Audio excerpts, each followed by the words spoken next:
મારે ગુલાબજાંબુ બનાવવા છે, પણ વિચારું છું કે કેવી રીતે બનાવું. તું મમ્મીઝ કિચન 4930 નામની યુટ્યુબ ચેનલ જો. તેમાં ગુલાબજાંબુ બનાવવાની એકદમ સરળ રીત બતાવી છે. આવજો, પછી મળીએ.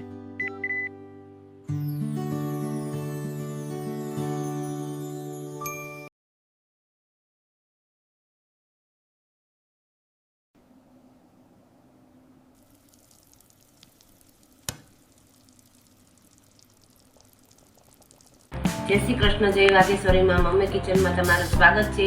આજે આપણે ગુલાબજાંબુ બનાવવાના છે. તેના માટે મેં 250 માવો લીધો છે. 250 માવો લીધો છે. હવે આ પરફેક્ટ માપથી જ આપણે ખાંડ લઈએ. 250 માવો લીધો છે, તેને મેં ખમણી નાખ્યો છે, મોળો માવો. હવે આ એલચીના દાણા લીધા છે, આ કેસર લીધું છે અને આ દૂધ લીધું છે. દૂધ શા માટે લીધું છે? આપણે ગોળીઓ બનાવવી પડશે ને તો જરૂર પડે તો દૂધ એડ કરવાનું, અને આમાં મિલ્ક પાવડર પણ એડ કરવાનું. હવે તે જ વાટકાથી આપણે ખાંડ લેશું. આ એક વાટકો ભરીને ખાંડ લીધી છે અને બીજો અડધો વાટકો.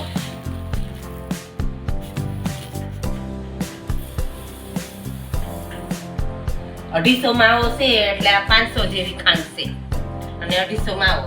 હવે આપણે સૌ પ્રથમ આપણે ખાંડની ચાસણી બનાવવા મૂકી દઈએ. આપણે આ એક વાટકો ભરીને આપણે પાણી એડ કરી દઈએ. 1 થી 1.5 વાટકા જેવું પાણી એડ કરી, કારણ કે ચાસણીમાં આપણે જાંબુ તો ડૂબવા જોઈએ સરખા.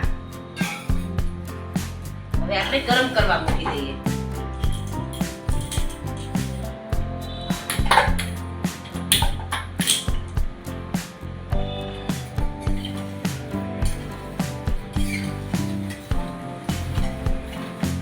આપણે ખાંડ ઓગળી જાય, એક તાર જેવી થવા આવે, એક તાર બનાવવાનો નહીં, એક તાર જેવી થવા આવે ત્યારે આપણે બંધ કરી દેવાનું.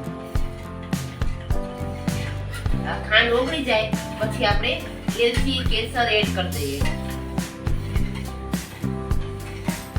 ખાંડ ઓગળવા આવી છે. હવે આપણે આની આગળની પ્રોસેસ છે, આપણે એલચીના દાણા એડ કરી દઈએ. કોતરા કાઢ નાખાશે. હવે આ એલચીના દાણા એડ કરી દઈએ અને થોડુંક કેસર એડ કરી દઈએ.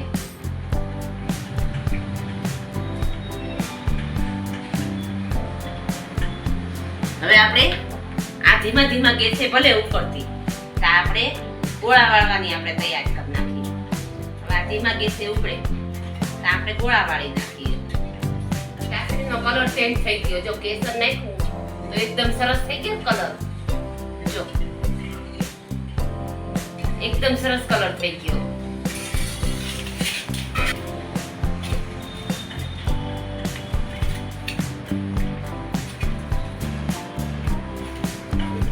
હવે આપણે આમાં થોડોક મિલ્ક પાવડર એડ કરી દઈએ.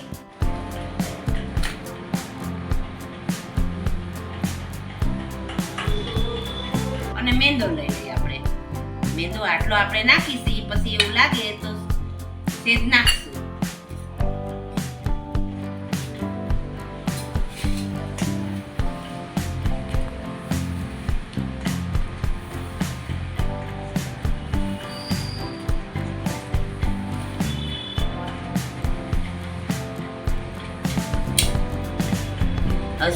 સેજ અમથું દૂધ નાખવાનું.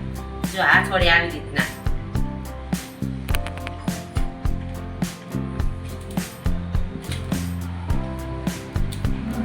નમસ્કાર મિત્રો, મમ્મીઝ કિચનને લાઈક કરો, સબસ્ક્રાઇબ કરો અને મિત્રો સાથે શેર કરો.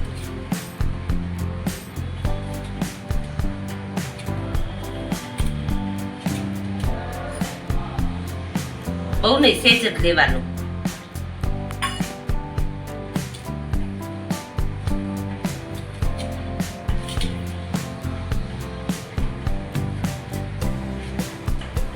અને બહુ એકદમ મચળ નહીં કરવાનું, તો આપણા કઠણ જાંબુ થાય. બહુ નહીં મચળવાનું, જોઈ જોવાનું પેલા થાય છે.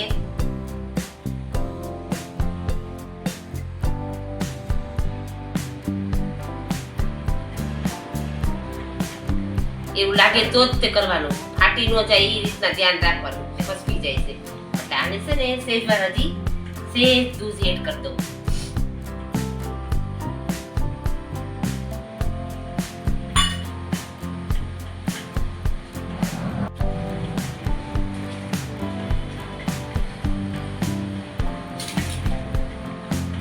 પાછું જોઈ જોવી આપણે.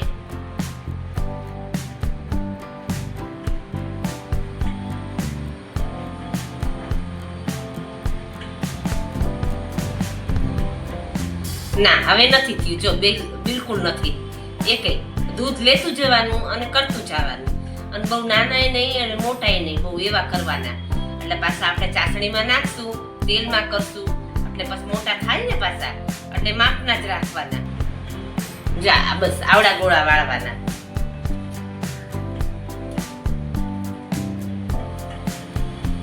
બહુ મોટા નહીં કરવાના, નાના નાના કરવાના. જો બસ આવી રીતના આપણે બધા ગોળા વાળી નાખીએ. આપણને એમ થાય કે સેજ કોરું પડી ગયું છે, જો આ સેજ છૂટા જેવું થઈ ગયું પાછું, એટલે પાછું સેજ દૂધ લેવાનું. આવી જ રીતના લેવાનું, જરાક જ નાખવાનું, એટલે પાછા એકદમ ફાટે નહીં, સેજે બિલકુલ. અને સરસ મજાની મુલાયમ ગોળીઓ વળી આપણે. દૂધ લેતું જવાનું, કરતું જવાનું. દૂધ સાઈડમાં વાટકીમાં થોડુંક રાખવાનું તે. જો આ એકદમ સરસ વળે છે ને, થોડું દૂધ નાખતું જવાનું, કરતું જવાનું. ગોળી વાળવામાં એકદમ ધ્યાન રાખવું પડે. ગોળી વાળવામાં પણ ધ્યાન રાખવું પડે અને તળવામાં પણ ધ્યાન રાખવું પડે. હવે આપણે થઈ ગઈ કે નહીં?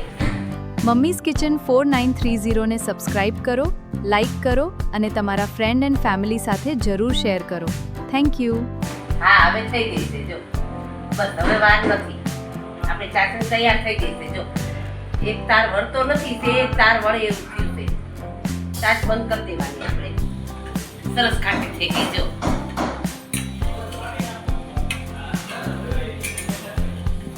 હવે આપણે આને હેઠી ઉતારી નાખીએ અને આપણું તેલ મૂકી દઈએ. ચાસણી તો કમ્પ્લીટ થઈ ગઈ આપણી.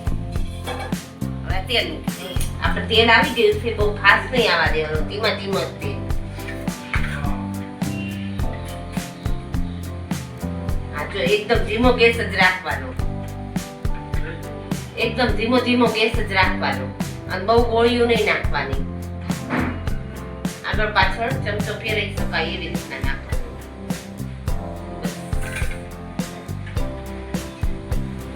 હવે આપણે આ નાખાશે જાંબુ, તળવા મૂકાશે, એ તળાઈ જશે એટલે સેજ ઉપર આવી જશે તરત જ, તે બતાય છે.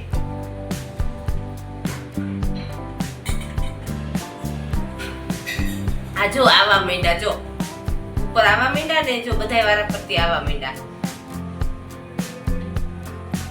આ જો બધાય આવી ગયા. હવે આપણે ચમચો નખાય. જો આપણે બદામી કલર જેવા સેજ થવા માંડ્યા. પણ કરવાના ધીમા ગેસે, એકદમ ફાસ્ટ ગેસ નહીં રાખવાનો, અને ધીમા ગેસે જ કરવાના, અને એકદમ બદામી કલર જેવા કરવાના. બદામી થી ને સેજ કાટો, એટલે આપણે અંદરના કાચા નો રહે. કારણ કે મેંદો નાખ્યો છે એટલે થોડા કાચા રહેવાની શક્યતા ખરી. હરખા કરી તો વાંધો ન આવે. એકલા માવાના કરીને તો વિઘરાઈ જાય. એકલા માવાના ન કરે, થોડુંક નાખવું જ પડે, એડ કરવું પડે. જો આપણે બદામી કલર જેવા એકદમ થઈ ગયા છે. હવે આપણે કાઢી નાખીએ.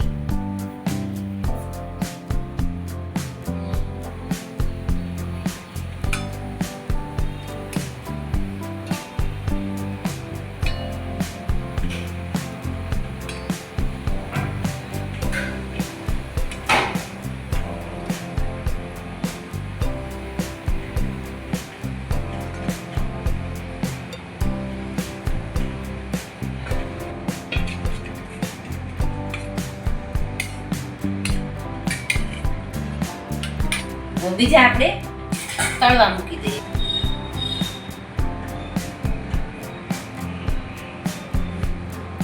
બહુ ઝાઝા એકદમ હેતકના નહીં નાખવાના, ઓછા નાખવાના. 8-10 જેવા નાખો ને તો વાંધો નહીં, કારણ કે હલાવતા ફાવે, અંદર હલાવતા ન ફાવે. બસ હવે વધારે નહીં નાખવાના. જો આ એકદમ આપણા ઉપર આવી ગયા છે તળાઈ, અને એકદમ બદામી કલર જેવા થઈ ગયા. જો હવે આપણે ગેસ બંધ કરી દઈએ.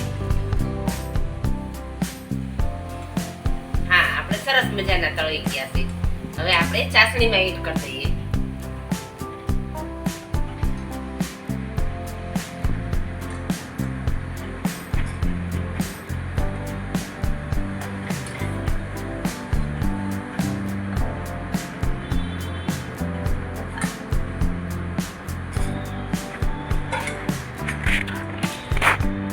આપણા જાંબુ સરસ મજાના થઈ ગયા છે. હવે આને 2 કલાક માટે મૂકી દઈએ એટલે એકદમ પોચા થઈ જાય. પછી હું તમને બતાવું. જો આપણા જાંબુ સરસ મજાના થઈ ગયા. તમને બતાવું, એક ભાંગીને બતાવું પણ તમને.